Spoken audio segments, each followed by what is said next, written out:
Hello everyone, कैसे हैं आप लोग? आज के टाइम में जब सीबीएसई जैसे जो बोर्ड्स हैं उनका करिकुलम ऐसा हो गया है कि वहाँ ग्रामर एक्चुअली पढ़ाई जाती नहीं है। ट्रेडिशनल वे में नहीं पढ़ाई जाती है। फंक्शनल ग्रामर होती है, यूजेस पढ़ाए जाते हैं और पढ़ाए के जाते हैं यूजेस उसी स्टोरीज या पोएम्स के थ्रू बताए जाते हैं। मुझे ऐसा लगा कि पर्सनली ऐसा लगा कि नहीं, ग्रामर तो पढ़ाई जानी चाहिए ट्रेडिशनल वे में, जैसे हम लोगों ने पढ़ी थी।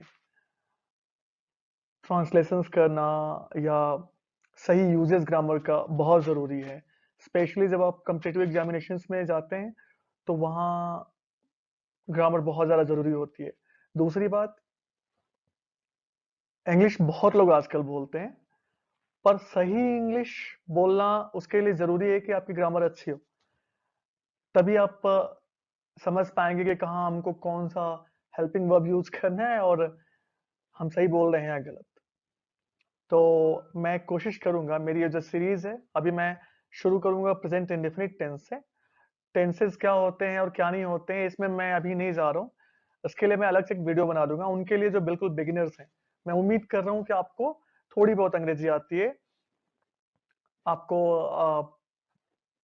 नो पार्ट्स ऑफ स्पीच आता है, अंग्रेजी के बारे में थोड़ा बहुत आप जानते हैं, पर जो रूल्स हैं टेंस के और ट्रांसलेट कैसे करते हैं हिंदी से इंग्लिश में सेंटेंसेस को, सही तरीका क्या है, हेल्पिंग वर्ब्स कौन से लगते हैं कहाँ पे, ये हम लोग कोशिश करेंगे कि इन वीडियोस के थ्रू देखें। तो पहली वीडियो मेरी प्रेजेंट इंडेफिनिट टेंस पे है और नाम देख लीजिए। प्रेजेंट जानते हैं, प्रेजेंट का मतलब वर्तमान होता है। इंडेफिनिट का मतलब होता है जो अनिश्चित हो, जिसमें निश्चितता ना हो। तो प्रेजेंट इंडेफिनिट टेंस में हम उन सेंटेंसेस के बारे में बात करते हैं जहां पे कि निश्चितता ना हो, आदत की बात की जाए जहां, जैसे मैं स्कूल जाता हूँ, तुम सोते हो, वह खाता है।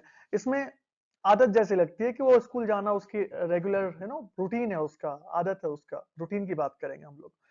इसमें हम कैसे पहचानें कि ये प्रेजेंट इंडेफिनिट टेंस में कोई सेंटेंस है अगर हिंदी में दिया है, उसको बनाने के नियम क्या है, एग्जाम्पल्स हम लोग लेंगे उसके। और positive sentence, negative sentence, interrogative and interrogative negative sentences, इन सबको हम लोग हिंदी टू इंग्लिश ट्रांसलेट करना सीखेंगे और यूजेस सीखेंगे, हेल्पिंग वर्ब्स क्या लगती हैं और वर्ब के कौन से फॉर्म्स लगते हैं, ये सारी चीजें हम देखेंगे। चलिए शुरू करते हैं। पहचान जो है प्रेजेंट इंडेफिनिट टेंस की, अगर हिंदी की बात करें हम, तो अगर किसी वाक्य के अंत में ता ते ती के बाद है हूं हो आता है तो वो प्रेजेंट इंडेफिनिट टेंस में होता है। और दूसरी सिंपल पहचान इसकी ये है कि हमको ये आदत की तरह या रूटीन की तरह लगता है। जैसे उदाहरण देख लीजिए, वो स्कूल जाता है। अब इसको देख के ऐसा लग रहा है कि स्कूल जाना उसका रूटीन है, ऑब्वियस सी बात है। रूटीन होता है बच्चों का, स्टूडेंट्स का। घोड़े दौड़ते हैं, ये उनकी आदत है। सोहन खेलता है, ये उसकी आदत भी है, उसका रूटीन भी हो सकता है। वे बाजार नहीं जाते हैं, ये नकारात्मक सेंटेंस है। तो सबके अंत में देखिए जाता है, ते हैं, ता है, ते हैं, ऐसे ही आता है। तो जैसे ही कोई ऐसा सेंटेंस आए, आप समझ लीजिए या कि ये प्रेजेंट इंडेफिनिट टेंस में है। आपके सामने कोई ऐसी सिचुएशन है जहां आपको कोई ऐसा यूज करना है, ऐसा सेंटेंस बोलना है, तो आप ये समझिए प्रेजेंट इंडेफिनिट टेंस में है और वहां हम ग्रामर के कौन सा रूल्स का यूज करेंगे, तो प्रेजेंट इंडेफिनिट टेंस के नो रूल्स का यूज करेंगे। तो आगे चलते हैं और ये देखते हैं कि इनके नियम क्या है ट्रांसलेट करने के। How to translate sentences of present indefinite tense into English, you know. So there are four types of sentences. सकारात्मक, जिसको हम पॉजिटिव या असर्टिव सेंटेंस बोलते हैं। नेगेटिव सेंटेंस या नकारात्मक वाक्य, जहां नहीं का प्रयोग हुआ रहता है, वह नहीं खाता है, नहीं सोता है आज। प्रश्नवाचक या इंटरोगेटिव सेंटेंसेस, जहां हम इंटरोगेट करते हैं, क्वेश्चन पूछते हैं, क्या वह सोता है, वह क्यों जाता है, वह कहाँ जाता है, जैसे, है ना। प्रश्नवाचक नकारात्मक वाक्य, ये और कुछ ज्यादा नहीं है, बस नकारात्मक और प्रश्नवाचक वाक्यों का मिला हुआ रूप है। जैसे कि तुम क्यों नहीं सोते हो, इसमें क्यों भी आ गया, नहीं भी आ गया। वह कब नहीं खेलता है, कब आ गया, नहीं भी आ गया। तो हम एक एक करके देखेंगे कि अगर ये सेंटेंसेस ऐसे आते हैं तो इनको हम कैसे ट्रांसलेट करते हैं इंग्लिश में, या अगर हमें कॉम्पिटिटिव एग्जामिनेशंस में कोई सेंटेंस मिलता है और वो पूछता है ये किस टेंस में है, या उसमें कुछ एरर करेक्शन की बात आए, तो इंडेफिनिट टेंस को हम पहचान लें और वहां कहाँ डू लगाना है, कहाँ डज लगाना है, यस या यस लगाना है, हम जान लें। इसके लिए हम आगे चलते हैं और देखते हैं कि कैसे इसको ट्रांसलेट करते हैं हम हिंदी टू इंग्लिश। तो शुरू करते हैं पॉजिटिव या असर्टिव सेंटेंस से। पॉजिटिव या असर्टिव सेंटेंस ऐसे होते हैं जिनमें न तो नहीं की बात की गई है, न तो नकारात्मक बात है। जैसे राम नहीं खेलता है में नहीं लगा हुआ है, न तो ऐसा सेंटेंस है, न इसमें कोई प्रश्न पूछा गया। इनको बोलते हैं हम पॉजिटिव या असर्टिव सेंटेंस। ओके, जैसे मैं क्रिकेट खेलता हूँ, वो जोर जोर से हंसता है, सीमा रोज बजा जाती है, तुम खाते हो, तुम सोते हो, तुम टहलते हो, तुम घूमते हो, तुम दौड़ते हो, ये सब चीजें। तो ऐसे सेंटेंसेस को अगर हम ट्रांसलेट करना चाहते हैं इंग्लिश में, तो सॉरी, तो उसका रूल क्या है? इनके ट्रांसलेशंस नीचे मैंने लिख दिए हैं, जरा देखिए इनको, है ना। ये जो चीजें इनको छोड़ दीजिए, जब हम कहेंगे तब उधर ध्यान दीजिएगा, अदरवाइज फिर आप कंफ्यूज हो जाएंगे। तो इनका ट्रांसलेशन देखिए, मैं क्रिकेट खेलता हूँ, आई प्ले क्रिकेट। वो जोर जोर से हंसता है, ही लाफ्स आउट लाउडली। सीमा रोज बाजार जाती है, सीमा गोज टू मार्केट डेली। एक चीज कॉमन है इसमें, सब्जेक्ट जो है, कर्ता जिसको हिंदी में बोलते हैं, मैं, वह, सीमा, आई, ही, सीमा, सब में जो सब्जेक्ट है सबसे पहले लगा है। तो रूल में आ जाइए इधर जरा। सबसे पहले क्या लगा है सब में, सेंटेंसेस में? सब्जेक्ट। ये रूल आप खुद ही बना रहे हैं, समझिए, हम नहीं बना रहे। ठीक है, सब्जेक्ट। सब्जेक्ट के बाद क्या लगा है? प्ले। ये है क्या? वर्ब, है ना, क्रिया, मुख्य क्रिया जिसको बोलते हैं, मेन वर्ब जिसको बोलते हैं, प्ले। और कौन सा फॉर्म लगा है इसका? First form. क्या होता है इसका? तीनों फॉर्म क्या होते हैं? Play, played, played. प्ले का फर्स्ट फॉर्म लगा है। इसमें भी लाफ का फर्स्ट फॉर्म लगा है, पर इसमें यस या ईएस लगा है। देख लीजिए, यहाँ पे कहीं प्ले में यस या ईएस नहीं लगा है, पर लाफ में लगा हुआ है। गोज में ईएस लगा है, लाफ में एस लगा है, गो में ईएस लगा हुआ है। अब ये हमें देखना है कि क्यों यहाँ एस नहीं लगा है, क्यों यहाँ एस लगा है, और क्यों यहाँ ईएस लगा है। तो इधर मैंने लिख रखा है इसे, यस या ईएस किन वर्ब्स के साथ लगता है, किन वर्ब्स में लगता है। तो ये उन वर्ब्स में लगता है, उन सेंटेंसेस में लगता है जिनमें जो सब्जेक्ट है वो थर्ड पर्सन सिंगुलर हो। अब ये पर्सन क्या होता है, पर्सन पे एक वीडियो कभी हम बनाएंगे बाद में, और उसको हम नीचे नो डिस्क्रिप्शन में डाल देंगे। पर अभी के लिए आप इस पर्सन को भूल जाइए। अगर आप जानते हैं तो बहुत अच्छी बात है, थर्ड पर्सन सिंगुलर के साथ।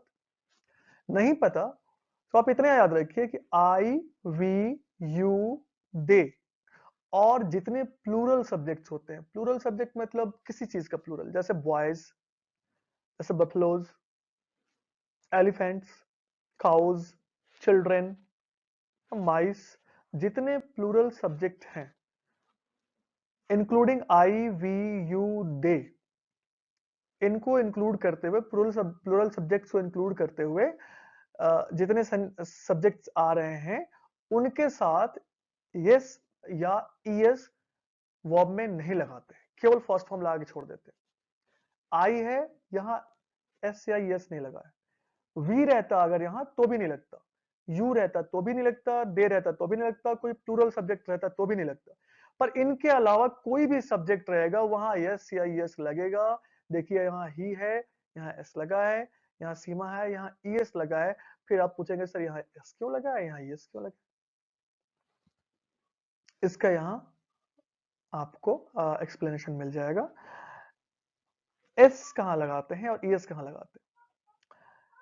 अगर कोई वर्ब जैसे गो है, वॉवेल्स के साथ समाप्त होता है, वॉवेल के साथ समाप्त होता है। जैसे गो में लास्ट लेटर क्या होता है? ओ। और ओ क्या है? वॉवेल है। तो उसमें क्या लगाएंगे हम? ईएस। ठीक है, अगर ये वॉवेल के साथ एंड होता है ये वर्ब, जैसे गो में जी ओ है, तो वहां क्या लगाएंगे? E S. और बाकी में एस। देखिए यहाँ कॉन्सोनेंट है, एच है, एस लग, सिंपल सी बात है। है ना। ऐसे बहुत सारे वर्ब्स आप ढूंढ सकते हैं, देख सकते हैं। तो ई को छोड़कर क्यों लिखा है मैंने, क्योंकि ऑलरेडी ई होता है इसमें। तो अगर कहीं ऐसा कोई वर्ब आता है जहां वो ई के साथ खत्म होता है तो केवल एस ही लगाएंगे, क्योंकि ऑलरेडी उसमें ई लग गया है ना। तो ए आई ओ यू, इनके साथ कोई भी वर्ब अगर समाप्त होता है तो वहां हम ई एस लगाएंगे, नहीं तो एस लगाएंगे। और ये कब लगाएंगे, ये तब लगाएंगे जब ये जो सब्जेक्ट्स हैं, चाहे ही है चाहे सीमा है, ये इनमें से कोई नहीं हो। सबसे पहले ये डिसाइड कर लेना है, आई वी यू दे और प्लूरल सब्जेक्ट नहीं हो। जैसे ये आई वी यू दे या कोई प्लूरल सब्जेक्ट होगा, यहाँ वर्ब में यस या यस में से कोई भी नहीं लगेगा। तो क्या लग गया, सब्जेक्ट हमारा हो गया, फर्स्ट फॉर्म ऑफ वर्ब उसमें यस या यस हो गया, और उसके बाद तीसरा आता है ऑब्जेक्ट, जिसको हिंदी में कर्म कर्म बोलते हैं। मैं क्रिकेट खेलता हूँ, इसमें ऑब्जेक्ट हो गया क्रिकेट। ऑब्जेक्ट नहीं है तो अदर्स लग जाएंगे, है तो ऑब्जेक्ट के बाद बाकी चीजें लगती हैं, जैसे ही लाफ्स आउट लाउडली।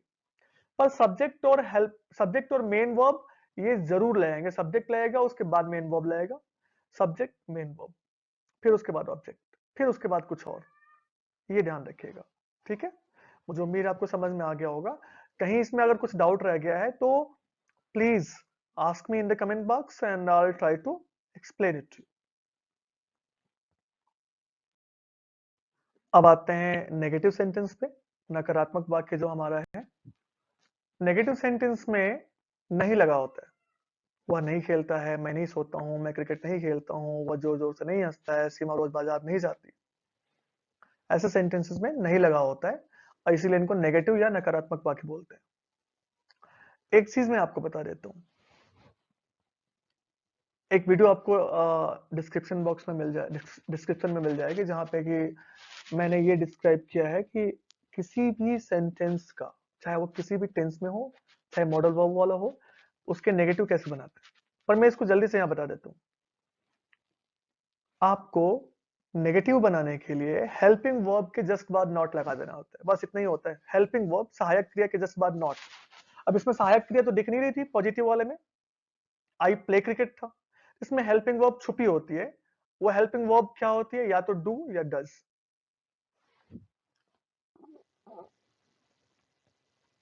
सॉरी, या तो डू या डज। तो जो डू है वो किसके साथ लगता है और डज किसके साथ लगता है, वो यहां मैंने लिख दिया। डज थर्ड पर्सन सिंगुलर के साथ लगता है, अगर आपको पता है तो ठीक है, नहीं पता है तो इसको याद रखिए जो मैंने पहले बताया। आई वी यू दे प्लूरल, इन सबको छोड़कर सबके साथ डज लगता है।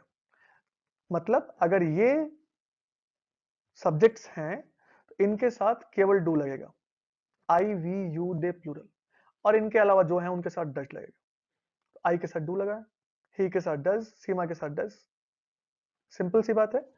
और इन हेल्पिंग वर्ब्स के जस्ट बाद क्या लगा देना है, नॉट। किसी भी सेंटेंस का फॉर्मेशन होता है subject plus helping verb plus main verb plus object, subject plus helping verb plus main verb plus object. जब नेगेटिव होता है तो बस हेल्पिंग वर्ब के बाद नॉट लगा देते हैं, हेल्पिंग वर्ब के बाद नॉट लगा देते हैं, हेल्पिंग वर्ब के नॉट लगा देते हैं। मैं क्रिकेट नहीं खेलता हूं, I do not play cricket. वह जोर जोर से हंसता है, जोर जोर से नहीं हंसता है, he does not laugh out loudly. देखिए इसमें से एस हट गया, जैसे ही आप डज लगाते हैं हेल्पिंग वर्ब में से एस हट जाता है, ईएस हट जाता है, याद रखिएगा इस बात को। ठीक है, V1 बस लग जाता है प्लेन। सीमा रोज बाजार नहीं जाती है, सीमा डज के बाद नॉट लगा दिया, बाकी सब सेम है। देखिए डू डज, उसके बाद नॉट, सब्जेक्ट है, V1 है, ऑब्जेक्ट है, अदर्स है, सब सेम है। चेंज कहाँ है, एक हेल्पिंग वर्ब आ गया है जो कि छुपा हुआ था पॉजिटिव में, और उसके बाद नॉट लग जाए, है ना, नॉट लग जाए, नॉट लग जा रहा है इसमें। तो हेल्पिंग वर्ब के बाद नॉट लगा देंगे किसी भी टेंस में, याद रखिएगा। अगर कॉन्टिन्यूअस टेंस है, जैसे ही इज प्लेइंग, एक प्रेजेंट कॉन्टिन्यूअस है, इसमें इज के बाद नॉट लगा देंगे तो नेगेटिव बन जाएगा, he is not playing. You are going, not लगा दीजिए आर के बाद, यू आर नॉट गोइंग। वैसे ही इसमें डू डज के बाद नॉट लगाना है। ठीक है, ज्यादा इसमें कोई रॉकेट साइंस नहीं है। आई वी यू दे प्लूरल, इन सबको छोड़ के बाकी के साथ डज लगता है, और इनके साथ क्या लगता है, इनके साथ डू लगता है, सिंपल। Okay, interrogative sentence. अब ये इंटरोगेटिव सेंटेंसेस दो तरह के होते हैं। आप ये सेंटेंसेस देखिए, क्या मैं क्रिकेट खेलता हूं, इसका आंसर आप यस या नो में दे सकते हैं। हाँ खेलता हूं, नहीं नहीं खेलता हूं, राइट। क्या वो जोर जोर से हंसता है, हाँ नहीं, आंसर दे सकते हैं हाँ या नहीं में, यस या नो में। इसीलिए ऐसे जो सेंटेंसेस होते हैं इनको yes no type interrogative sentences कहते हैं, जिनका आंसर आप यस या नो में दे सके। ठीक है, yes no type interrogative sentences को ट्रांसलेट करने के लिए, अगर वो प्रेजेंट इंडेफिनिट टेंस के हैं तो आप देखिए, सब्जेक्ट V1 ऑब्जेक्ट अदर्स, ये बिल्कुल जो आपका पॉजिटिव सेंटेंस था वही रूल है। चेंज क्या हो गया है, शुरू में डू या डज आ गया। किसी भी सेंटेंस को इंटरोगेटिव सेंटेंस बनाने के लिए यस नो टाइप आपको करना बस इतना होता है कि हेल्पिंग वर्ब को सब्जेक्ट के जस्ट पहले रख देना होता है। कहां रख देना होता है, सब्जेक्ट के जस्ट पहले। ये डू डज कैपिटल होगा, है ना, गलती से मैंने टाइप कर दिया है डू डज स्मॉल में, क्योंकि अब सेंटेंस का पहला लेटर हमेशा कैपिटल होता है, पता है ना आपको। तो यहां पे क्या हो जाएगा, सब्जेक्ट के जस्ट पहले हेल्पिंग वर्ब रख देंगे।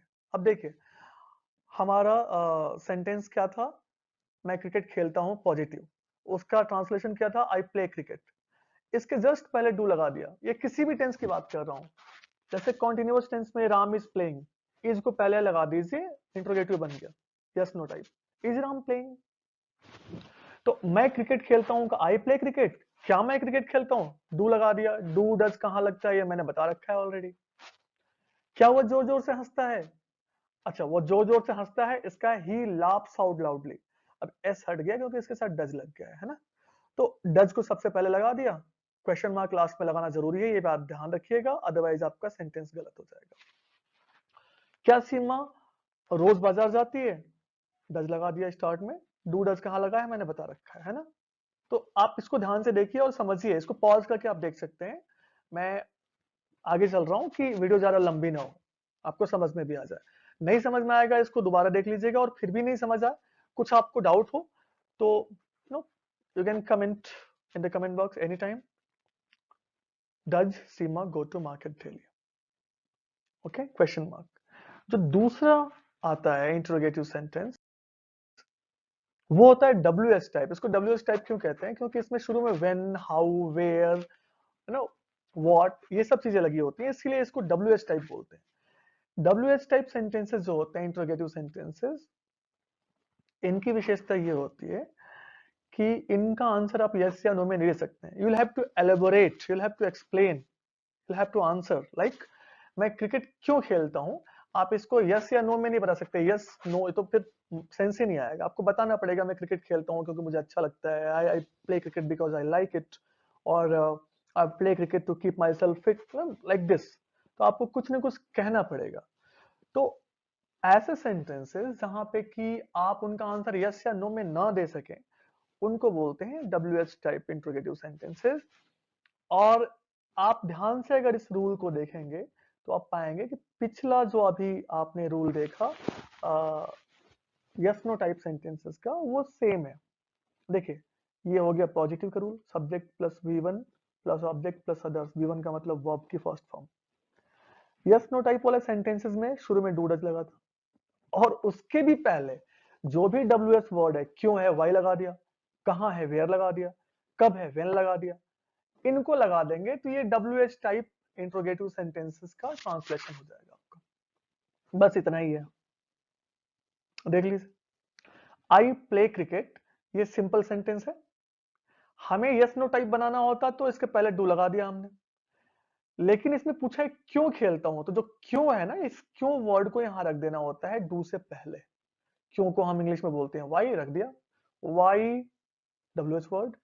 डू, डू डज में से हो गया, सब्जेक्ट क्या हो गया आई, V1 क्या हो गया प्ले, ऑब्जेक्ट क्या हो गया क्रिकेट, कुछ और है नहीं। वह कब जोर जोर से हंसता है ना। तो ही लाफ आउट लाउडली, अगर इसमें एस होता तो ये पॉजिटिव का ट्रांसलेशन होता। इसके पहले डज लगा दिया तो ये यस नॉट है पोला हो गया। इसके पहले भी वेन लगा दिया, कब, कब पूछा है ना, तो कब को इंग्लिश में व्हेन बोलते हैं। सीमा रोज बाजार कैसे जाती है, इसमें हाउ है तो शुरू में हाउ लगा दिया। डू डज कहाँ लगाना है ये सब मैंने बता रखा है आपको, है ना। डू डज कहाँ लगाना है ये बता रखा है मैंने, यहाँ पे आप देख भी सकते हैं। और WH वर्ड्स किनको बोलते हैं, वाई, हाउ, व्हेन, वेयर, हुम, ये सब WH वर्ड्स है। ठीक है, आगे चलते हैं। आपको इसको चाहिए तो पॉज करके देख लीजिए आप इसको। अब हम आ जाते हैं जो हमारा लास्ट सेगमेंट है प्रेजेंट इंडेफिनिट टेंस का, प्रश्नवाचक नकारात्मक वाक्य या इंटरोगेटिव नेगेटिव सेंटेंस। ये कुछ और नहीं है, बस इंटरोगेटिव और नेगेटिव सेंटेंसेस का नो मिक्स है। जैसे आप देखिए, मैं क्रिकेट कब नहीं खेलता हूं, इसमें कब भी आ गया और नहीं भी आ गया। ठीक है, कब और नहीं दोनों आ गए, नेगेटिव आ गया, इंटरोगेटिव दोनों आ गया। तो इनके लिए क्या करते हैं, इनके लिए बस इतना करते हैं कि जो अभी पीछे हमने पढ़ा इंट्रोगेटिव नेगेटिव का WH वर्ड टाइप, वो सेम रूल होता है उसके। देखिए WH word, do does, subject, इसको छोड़ देते हैं, V1, ऑब्जेक्ट और अदर सब सेम है, बीच में एक नॉट जुड़ गया बस। यहाँ पे पीछे जो रूल था सब वही है, बीच में क्या जुड़ गया, नॉट। तो ये हो गया when do I not play cricket. मैं क्रिकेट कब खेलता हूं क्या था, when do I play cricket, not लग गया इसमें। तो सॉरी एक्सक्यूज मी,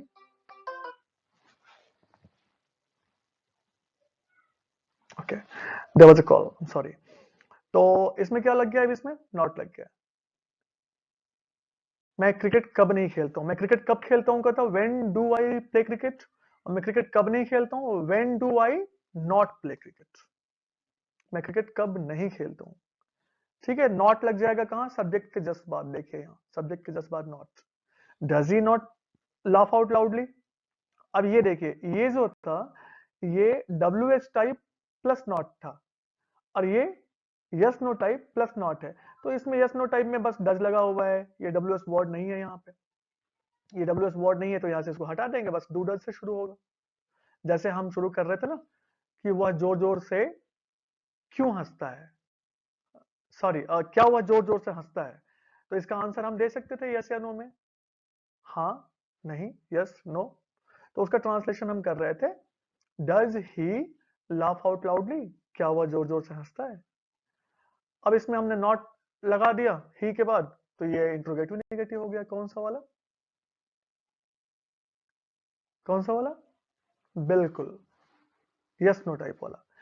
ये आपका WH वर्ड वाला है। यस नो टाइप और WH वर्ड में बस डिफरेंस इतना होता है कि यस नो टाइप डू या डज से शुरू होता है, और WH टाइप WH वर्ड से शुरू होता है, बस इतना ही, बाकी सब सेम है। तो यहाँ कहाँ नॉट लगा है, सब्जेक्ट के जस्ट पार्ट। तो अगर कोई ऐसा सेंटेंस है प्रश्नवाचक नकारात्मक वाक्य, इस रूल को आप रखिए अपने सामने और इसका स्नैपशॉट ले लीजिए और आप उसको सॉल्व करिए, देखिए वो आराम से हो जाएगा। कहीं कोई डाउट हो, कोई सेंटेंस हो प्रेजेंट इंडेफिनिट टेंस से रिलेटेड, तो please send it to me, I will just translate it for you, ना, where, obviously in the comment box. तो फिर से देख लेते हैं हम लोग एक बार, क्या इसका रूल है, helping sorry WH word plus helping verb do does plus subject plus not plus V1 plus object. ठीक है, डू डज कहां लगता है ये आपको ऑलरेडी हम बता चुके हैं। ठीक है, मुझे उम्मीद है कि प्रेजेंट इंडेफिनिट टेंस आपको ऑलमोस्ट कंप्लीटली समझ में आ गया होगा। जरूरी क्या होती है, जरूरत किस चीज की होती है, प्रैक्टिस की। There is a saying, there is a quote, there is no glory in practice, but there is no glory without practice. तो बिना प्रैक्टिस के कुछ नहीं होता है। आपने इसको पढ़ा है, इन रूल्स को बस आप अपने सामने रख लीजिए और ऐसे सेंटेंसेस लीजिए कहीं से भी और उनको आप सॉल्व करिए और देखिए आप कितना कर पाते हैं। और आपको लग रहा है कुछ किसी सेंटेंस में डाउट लग रहा है तो आप बस उसको मुझे कमेंट करिए और मैं उसका बता दूंगा कि सही ट्रांसलेशन क्या होगा उसका। ठीक है, एक चीज इसमें मैं आपको जोड़ देना चाहता हूँ, कुछ सेंटेंसेस ऐसे भी आते हैं, वह खेलता तो है, वह जाता तो है, वह सोता तो है। तो ऐसे सेंटेंस कभी आए तो आप घबराइएगा नहीं, इनमें बस करना ये होता है कि सिंपल सेंटेंस में ही डू या डज लगा देते हैं। जैसे वह खेलता तो है में लग जाता है ही डज प्ले। अब वहां प्ले में से एस या एस हट गया है ना, ही के साथ डज लगा, ही डज प्ले, वो खेलता तो है। मैं सोता तो हूं, आई डू स्लीप, डू लग गया, आई के साथ डू लगता है स्लीप। ओके, तो subject plus do does plus verb, बस ये लगा देंगे। वह खेलता तो है, वह सोता तो है, वह रोता तो है, वह हंसता तो है। He does play, he does go, you do sleep, ये ऐसे हो जाएंगे। ठीक है, तो वैसे ऐसे सेंटेंसेस बहुत कम आते हैं, पर आए तो आपको मैंने बता दिया, इसका जरूर ध्यान रखिएगा आप लोग। चलिए आगे चलते हैं। और मुझे उम्मीद है कि आपको प्रेजेंट इंडेफिनिट टेंस समझ आ गया होगा, कॉन्सेप्ट आपका क्लियर हो गया होगा। बहुत बहुत धन्यवाद वीडियो को यहाँ तक देखने के लिए। और प्लीज़ अगर आपको वीडियो अच्छी लगी हो, सब्सक्राइब करिए। आप चाहते हैं कि जो नई वीडियोस आए आपको सबसे पहले उसकी नॉलेज हो, उसके बारे में आपको पता चले, प्लीज़ बेल आइकन को दबाइए और शेयर करिए। Thank you so much.